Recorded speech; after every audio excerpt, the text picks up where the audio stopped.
Muy buenas tardes, amigas y amigos de Brújula Internacional. Siempre a esta hora el recorrido por los escenarios internacionales con el choque de las imágenes y la fuerza de las palabras. El mundo mira a Ecuador y sobre todo a América Latina, donde podría también recibir un golpe fuerte el socialismo del siglo XXI, porque aparentemente no llega todavía al 40% el candidato del gobierno que respalda la política del presidente Correa, ni los 10 puntos de diferencia que la ameritan para ser presidente de Ecuador. La oposición muy contenta porque parecía invencible el mensaje del presidente Correa y el modelo que representaba. Después de la derrota del socialismo del siglo XXI en Argentina, el revés en Brasil, el mismo caso de Bolivia con Evo Morales al negar el referéndum y la elección en Venezuela al ser derrotado el presidente Maduro en la Asamblea Nacional, el Ecuador es la última alternativa democrática que le queda a ese socialismo, aunque Correa tiene dolarizado el Ecuador, y por otra parte también Correa tiene buenas relaciones con los países vecinos, especialmente con Perú y Colombia, y por otra parte ha hecho un buen desarrollo económico.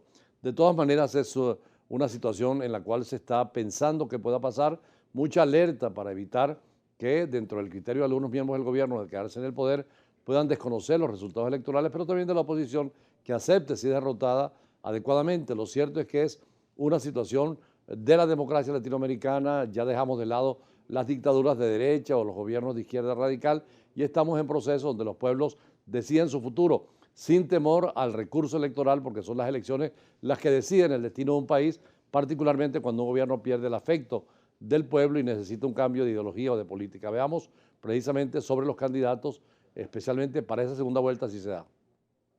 En total, de acuerdo con el Consejo Nacional Electoral de Ecuador, la lista de votantes habilitados fue de 12.816.698. En el exterior les correspondía votar a 378.292 personas que están en el registro electoral de los ecuatorianos con domicilio fuera del país.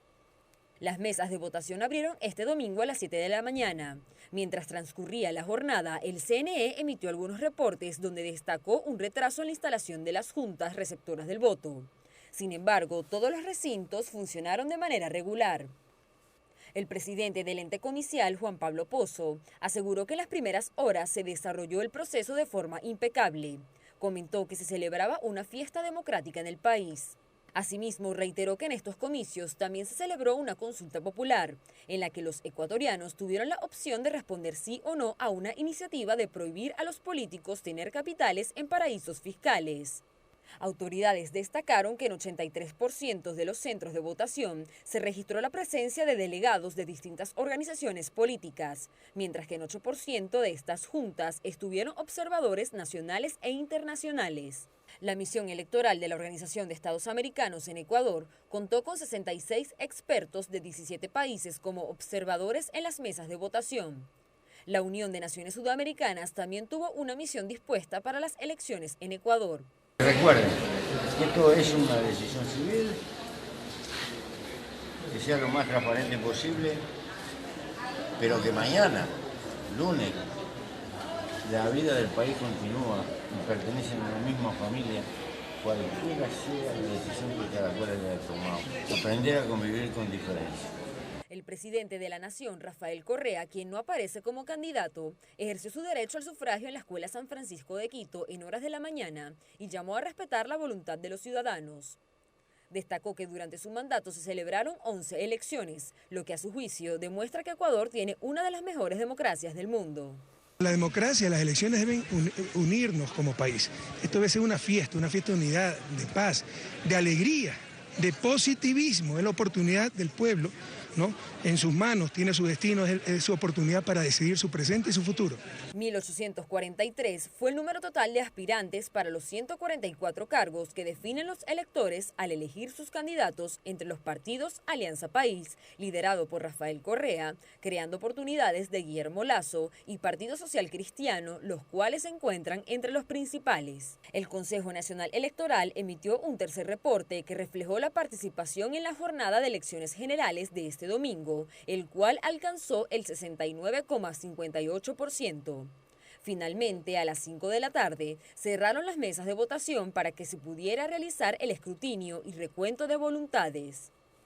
Al presidente Correa se le reconoce el desarrollo económico, la preocupación por el medio ambiente, el hecho de no querer modificar la Constitución para no ir de nuevo como presidente, como han hecho otros presidentes del socialismo del siglo XXI, en querer quedarse en el poder, pero también se le pide toda la neutralidad posible del resultado definitivo, porque en Ecuador tiene que sacar más del 40% el candidato a ganar las elecciones y con una diferencia de 10 puntos sobre el segundo. Y está muy cerca la situación para que haya segunda vuelta o no. Si hay segunda vuelta, seguramente se unen toda la oposición y podría perder el gobierno. Lo cierto es que la democracia, y como decía el presidente Correa...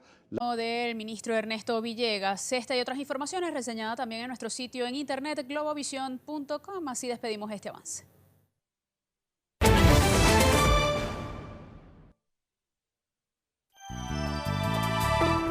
Seguimos con Brújula Internacional.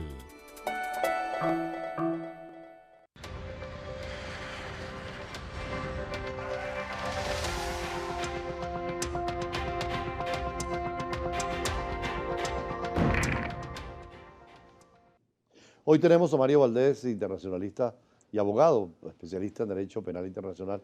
Las elecciones de Ecuador, ¿cómo las ves? Sobre todo que estamos en un momento crítico porque por unos medio puntos puede llegar el candidato del gobierno a tener la presidencia y también si va a una segunda vuelta podría perder.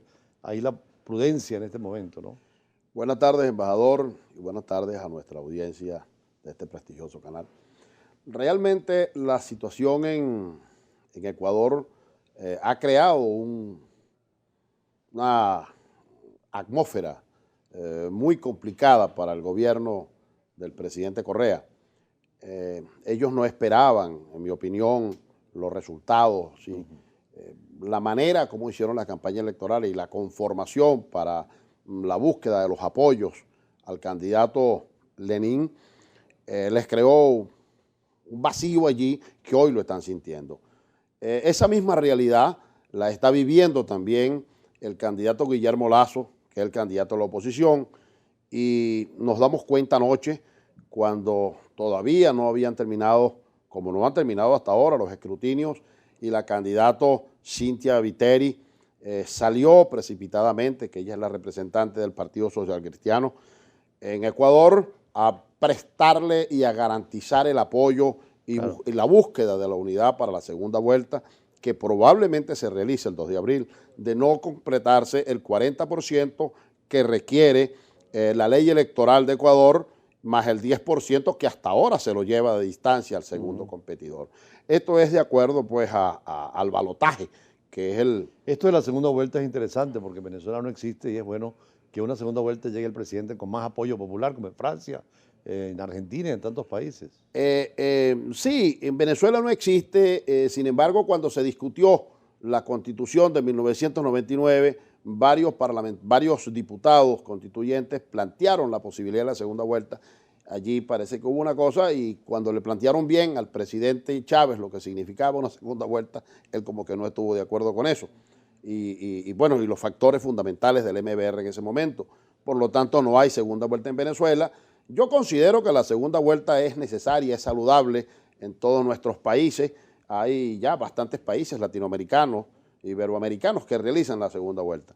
Sin embargo, es muy probable, porque hasta estos momentos, hasta hace escasos minutos, todavía no se ha terminado incluso la posibilidad que se llegue al 40%. Están en el 38.5%, sin embargo, pues es muy poco el margen que falta por escrutar, pero ya parece evidente que se irá a una segunda vuelta. El tema de la corrupción, que por cierto se salió a la palestra pública en Ecuador y que ahora con Odebrecht parece que ha salpicado a todos los gobiernos sin excepción, incluyendo Venezuela, donde hay una gran inversión y hubo obras sin terminar como en Ecuador, Perú, Brasil, Panamá, es decir, hay todo un proceso penal nuevo en ese derecho penal de reintegrar los capitales mal habidos. Claro, la constructora brasileña Odebrecht terminó siendo una red de corrupción latinoamericana terrible, que además que trasciende la frontera de América y llega a África, y tanto así que se creó prácticamente un departamento, un ministerio entre la misma empresa para controlar y distribuir la corrupción, tal como lo ha determinado la Fiscalía de Brasil. Pero sin embargo, Ecuador pues también está pues dentro del ojo del huracán, como yo he venido definiendo eso, pero no hay hechos concretos que puedan involucrar directamente al presidente Correa. Particularmente Perú, y hay una cuestión concreta, hay reintegro de dineros. En Perú, sí, la Fiscalía de Perú determinó y pudieron demostrar allí, se ha demostrado hasta ahora, y por eso solicitan la detención preventiva del expresidente Alejandro Toledo, porque allí 11 millones de dólares fueron a parar a la cuenta de un amigo del expresidente Toledo llamado Josie Meyman, y este señor con ese dinero después constituyó una empresa con la suegra del expresidente Toledo, y de allí, bueno, compraron inmuebles y tal. Y el presidente Toledo, en unas declaraciones que daba, cayó en contradicciones, por un lado diciendo que esos dineros formaban parte de una, ¿cómo diríamos?, una recompensa que le dio el gobierno alemán, producto de que ella formó parte y fue víctima de los nazis en aquel momento, cosa que se desmintió, y luego terminó diciendo que fue un préstamo que le hizo su amigo a la señora. Entonces esas cosas pues crean y son muy vergonzantes para nuestra democracia Ahora, los latinoamericana. periodistas han tenido un gran papel en las denuncias. Usted, que forma parte de la Organización de Periodistas Iberoamericanos, precisamente, ¿no colaborarían también a aclarar esa situación en todos los países? Sí, yo soy el consultor jurídico de la Organización de Periodistas Iberoamericanos y existe un equipo que está de manera objetiva haciendo un trabajo en eso. Si vemos pues en los escritos semanales que vengo haciendo sobre eso, trato de no cejarme en esto porque lo que quisiera es que la misma ciudadanía, los lectores, puedan darse cuenta cuál es la opinión que existen allí de los distintos factores y que ellos se formen un criterio. Sin embargo, sí, como no, nosotros estamos colaborando en eso, estamos muy interesados en toda esta investigación, porque la salud de la democracia y la decencia de la política hay que retomarla. ¿Qué es la OPI exactamente para que la gente nos entienda, sobre todo el sector de prensa? La Organización de Periodistas Iberoamericanos fue creada en el año 1997 en el marco de la 7ª conferencia y encuentro de presidentes y gobernantes latinoamericanos e iberoamericanos. Esta se realizó en la isla de Margarita. La organización ha estado funcionando durante estos 20 años de manera continua en todo el continente, con su sede en España, los reconocimientos que ha tenido. Globovisión fue reconocida el año pasado. Globovisión fue reconocida el año pasado. El comité ejecutivo está pues haciendo las evaluaciones. Ya para el próximo 4 de mayo se va a hacer a celebrar la cena de gala en la sede de la UNESCO en París, que es la casa de la ciencia, es la casa de la investigación, es la casa de los estudios. Y eso se debe pues en gran medida al reconocimiento internacional que se le ha hecho a la Organización de Periodistas Iberoamericanos, del cual usted fue honrado a finales del año pasado pues como secretario general de la organización, en virtud del trabajo que usted ha venido haciendo desde el mundo internacional y todas sus cosas, pues cosas que a nosotros los venezolanos nos enorgullece mucho. Tendremos al presidente posiblemente en estos días acá en Venezuela y para entrevistarlo, ¿no? El presidente anda de paso, llegó anoche a unas cosas, a unas reuniones que tiene acá y probablemente debe venir, no sé si ahora o después. Bueno, muchísimas gracias. Como siempre es agradable conversar con Mario Valdés, temas internacionales, y que este evento en París, creo que es en la UNESCO. Se va a realizar en París, en la UNESCO, el 4 de mayo. Ese evento va a estar muy bien. Va allí pues el reconocimiento a periodistas internacionales, a periodistas que han durante el año destacado, y también pues hay un reconocimiento y un galardón a personalidades del mundo internacional, pues que con sus actividades... Hagamos turismo sustentable. Disfruta de estos carnavales con conciencia.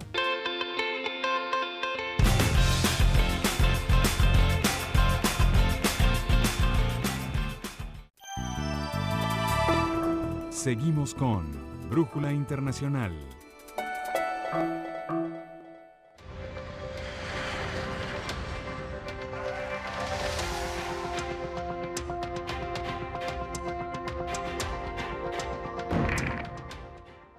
Queremos recordar hoy a Sofía Inver, una de las venezolanas más ilustres en materia del arte, que como decía Andrés Malraux, el arte es lo que une más los pueblos es la línea recta entre las naciones, y a su familia desearle pues nuestra condolencia, sobre todo una de sus hijas que fue nuestra alumna en la Universidad Católica Andrés Bello, en la Escuela de Periodismo, y que comenzar con Evangelina García Prince, socióloga, que es una líder de la mujer en Venezuela, recordando a esta otra mujer que tú conociste, ¿no? Sí, muchísimo, y realmente este es un momento en el cual se siente un vacío dentro del sistema político y dentro del sistema cultural venezolano, porque fue uno de los bastiones que tuvo la modernización de la acción del Estado en materia cultural en Venezuela.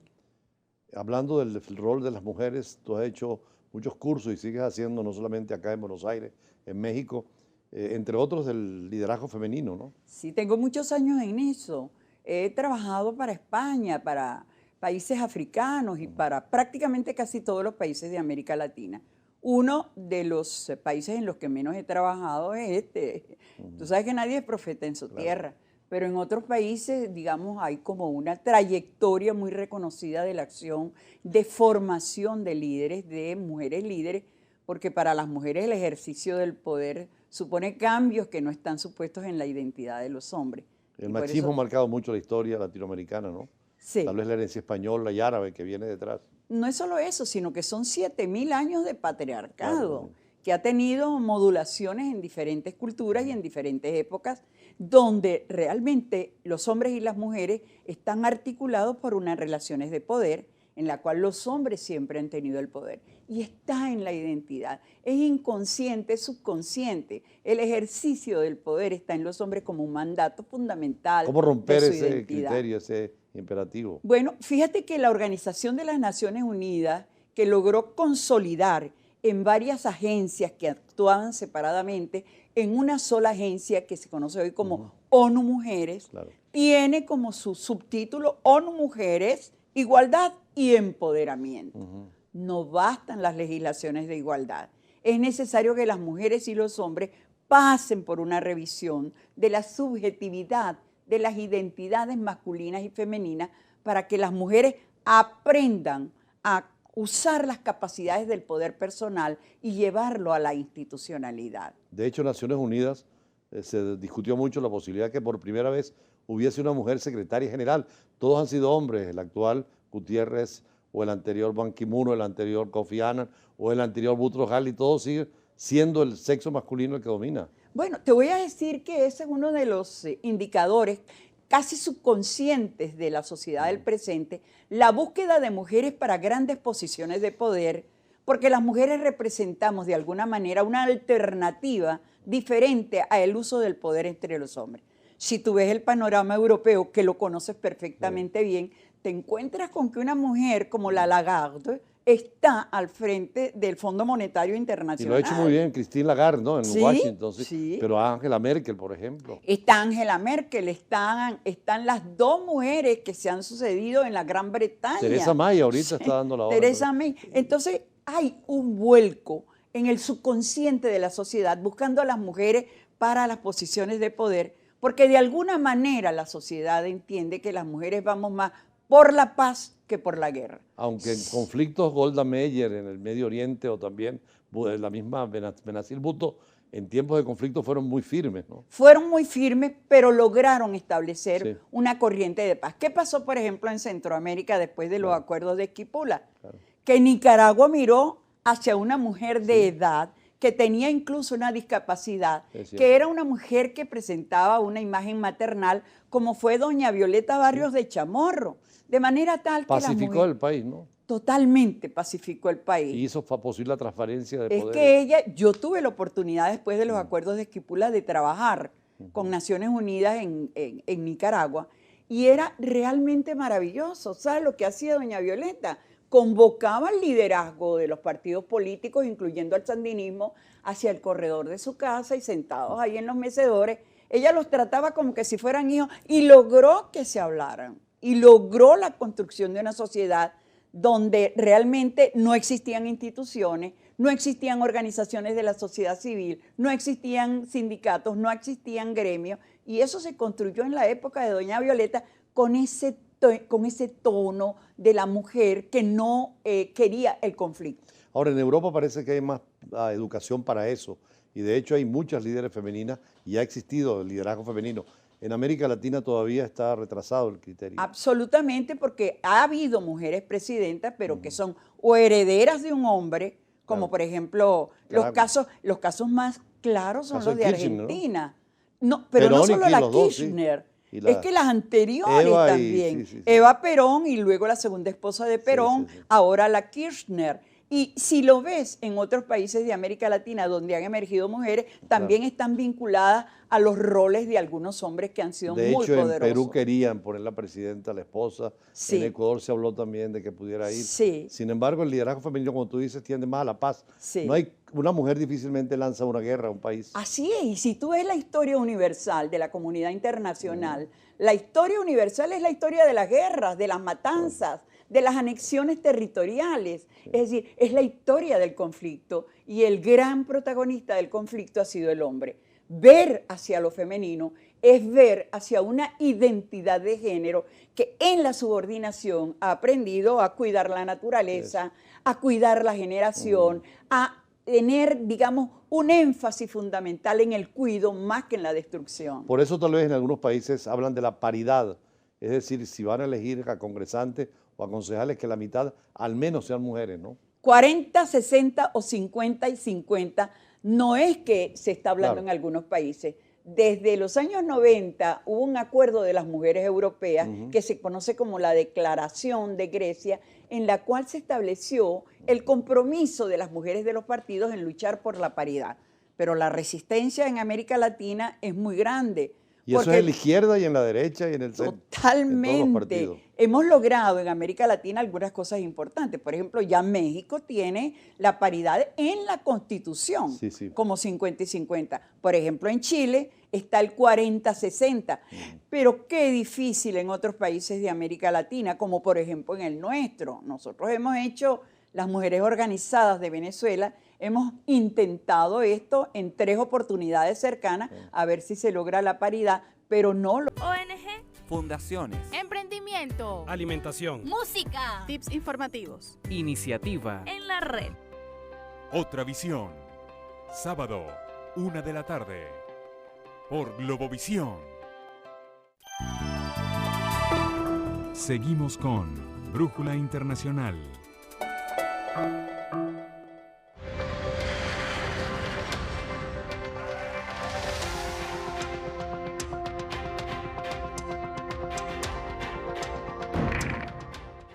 Decía la profesora Evangelina García Prince que una de las características de la democracia precisamente y de la mujer en la democracia es esa actitud maternal de pensar en los hijos y de no hacer las guerras, y el diálogo y la negociación es el arma y el antídoto contra la guerra. ¿Cómo está el diálogo en Venezuela y qué papel puede tener la mujer? Bueno, sabes que yo me siento muy triste porque teniendo tantas experiencias internacionales de lo que ha sido la liquidación de los conflictos y el pase a procesos de transición, no lejanos, sino incluso cercanos, y prácticamente en todos los ámbitos de la geografía internacional tenemos los ejemplos de diálogo. ¿Cómo es posible que todavía en Venezuela quienes intentan dialogar o dicen estar dispuestos al diálogo no se den cuenta que para dialogar hay que construir de común acuerdo una agenda? Un error terrible para insertarse en un diálogo, es decir, estos son los puntos sobre los cuales yo voy a tratar. Fue una falla. Es una falla terrible. Tiene que haber un acuerdo para el establecimiento de la agenda, porque nadie va a aceptar dialogar sobre la base de una agenda impuesta. Eso en primer lugar. En segundo lugar, las personas que van a lucir o actuar como mediadoras en un diálogo político que va a poner fin a un conflicto de poderes, y te digo que esto lo viví yo muchas veces en Centroamérica, tienen que ser personas absolutamente, digamos, separadas de lo que son los intereses de uno o de otro actor, cosa que no ocurre en Venezuela. Con todo respeto, los mediadores que han actuado hasta este momento en el diálogo tienen claros intereses que todo el mundo lo reconoce. En tercer lugar, los diálogos políticos para el establecimiento de un acuerdo para una transición pacífica requieren personal con conocimiento técnico y experiencia en esta materia. Y finalmente, el establecimiento de una agenda no se hace entre los líderes de los bandos que tienen que dialogar, Claro. sino que hay procesos de preparación. ¿Tú te acuerdas de todo lo que significó el llegar a los acuerdos de Esquipulas en Centroamérica? Unas guerras abiertas, ¿no? Pero claro, desde contadoras comenzaron todos aquellos esfuerzos por el establecimiento de la agenda y solo después que hubo estos acuerdos técnicos se llegaron a los acuerdos políticos que arribaron a los acuerdos de Esquipulas y establecieron la paz definitiva. El caso Sudáfrica, que es tan llamativo, de una guerra tan violenta, de un líder tan carismático, Sí. y cómo se pudo dialogar y negociar sobre todo. Y lo de Vietnam, ¿te acuerdas que Ah, no, discutieron hasta lo de la forma de la mesa que tenía que ser redonda? Es decir, las culturas tienen una serie de requisitos y quienes dialogan tienen que estar dentro del contexto político y dentro del contexto cultural de lo que significa una transición. O sea, en el caso venezolano no se tuvo en cuenta este tipo de situaciones. No, yo creo que ha sido una cosa sumamente empírica. Yo valoro y respeto las buenas intenciones de parte y parte hacia el diálogo, pero como proceso político y desde la perspectiva metodológica de lo que significa hacer un diálogo para llegar a un acuerdo que dé paso a una transición pacífica, los errores han sido, pero absolutamente Ahora, hay que elementales. distinguir diálogo y negociación también, ¿no? Pero claro, el diálogo de alguna manera tiene un trasfondo de negociación y por eso es que porque se construye una agenda compartida. Tú no puedes imponerle a la persona con la que vas a dialogar cuál es la agenda y estos son los puntos. Tiene que haber un acuerdo previo, una preparación, se llega a un acuerdo, se firma el acuerdo y se inicia un proceso de transición con el escenario que ha sido acordado previamente en los diálogos. Por cierto, estuvo ausente la mujer tanto en la mesa de la oposición como del gobierno, en esos diálogos también tan necesarios. Ay, no me toques ese tema, por favor, porque realmente estoy muy motivada con lo que yo considero un error político Sí, craso claro. de la oposición, con esta segunda, digamos, integración de las fuerzas de claro, oposición, que crearon una serie de tareas y en ninguna de ellas encontraron un talento femenino que se acercara a la posibilidad de integrar la nueva MUD. Lo considero lamentable. Prácticamente es una bofetada a los talentos de muchas mujeres que en el plano político y profesional han demostrado que tienen capacidades para intervenir en la definición de los destinos de este país. Fíjate que en la última reforma, cuando se creó la Corte Penal Internacional, por primera vez en un organismo internacional, se establece que por lo menos de los 18 jueces mundiales, 7 tienen que ser mujeres, por lo menos. Sí. Es decir, ya a aplicar por vía de hecho la realidad que los hombres no quieren aceptar esa presencia femenina. Y además las mujeres hemos demostrado, en todos los países las mujeres somos la mayoría de los egresados y los egresados universitarios. Hoy en día, sí. Y que me vengan a decir, las mujeres no tienen experiencia política. Ciertamente, hay una brecha histórica en experiencia política de las mujeres frente a los hombres. Pero a mí que no me vengan a decir que todos los hombres que están, por ejemplo, en las posiciones de poder, tienen capacidades probadas para el ejercicio del poder. Hay que darle la oportunidad a las mujeres. Es una voz que va en busca del diálogo y la paz. En África, en Liberia, después que pusieron preso al presidente de Liberia, Charles Taylor, eligieron una mujer, precisamente, la señora Johnson, en una transición hacia una paz y a una armonía. Excelente, es una de las líderes mundiales que se cataloga como constructora de una nueva situación para Liberia. Venezuela podría tener una líder femenina que encabece un movimiento nacional en esa unificación del país del diálogo. Ya ha habido dentro de los partidos políticos venezolanos mujeres muy destacadas, Claro. pero lo que ocurre en este momento no es más que el reflejo de la cultura política cuyos grandes actores y protagonistas son los partidos. Ahora, en América Latina sí hay otros ejemplos de participación femenina mucho más activa, ¿no? Pero absolutamente, por ejemplo, a mí que me ha tocado trabajar en El Salvador, encuentro que hay una mayor participación. Lo de México es realmente extraordinario. En México hay 4 leyes de igualdad, está la paridad en la Constitución, las mujeres están luchando de manera organizada y hay una coalición. Aquí mismo en Caracas, la embajadora de México es una diplomática de carrera excelente, con una formación, la escuchamos hace poco en Fede Cámara exponiendo, y cómo le da a la mujer el valor en esos cargos diplomáticos, por ejemplo. Sí, es lo más cercano. y lo que está ocurriendo incluso en el propio Chile es realmente importante, porque las mujeres se pusieron de acuerdo para pedir la Bachelet paridad es y un lo modelo, un lograron. ejemplo. Lo Era una lograron. alta funcionaria también. Sí. Incluso en Naciones Unidas ha habido venezolanas que han tenido cargos muy importantes, con Mercedes Pulido, ¿no? Pero por supuesto, y no solo digamos que han sido cargos temporales, No. sino cargos que han logrado llevar a unas mujeres venezolanas a trayectorias importantísimas. Evangelina, para terminar, tú tienes cursos precisamente de formación. ¿Dónde los están dando? En este momento, acá en Venezuela, hay una organización que se llama CAUCE, cuya directora es Natalia Brandler, y gracias al apoyo de la Unión Europea se han venido realizando un conjunto de cursos específicamente para mujeres de todos los partidos. Han sido exitosísimos, 200 mujeres que vienen de toda Venezuela han concurrido. Y fuera de eso tenemos los cursos que hacemos con la organización Feminismo INC, Feminismo Incorporated. Hace poco tenías algo en la Universidad la Metropolitana, ¿no? En Monte Ávila. Bueno, ahí en la Monte Ávila, gracias a una organización venezolana, frecuentemente estoy dando los cursos. A mí siempre...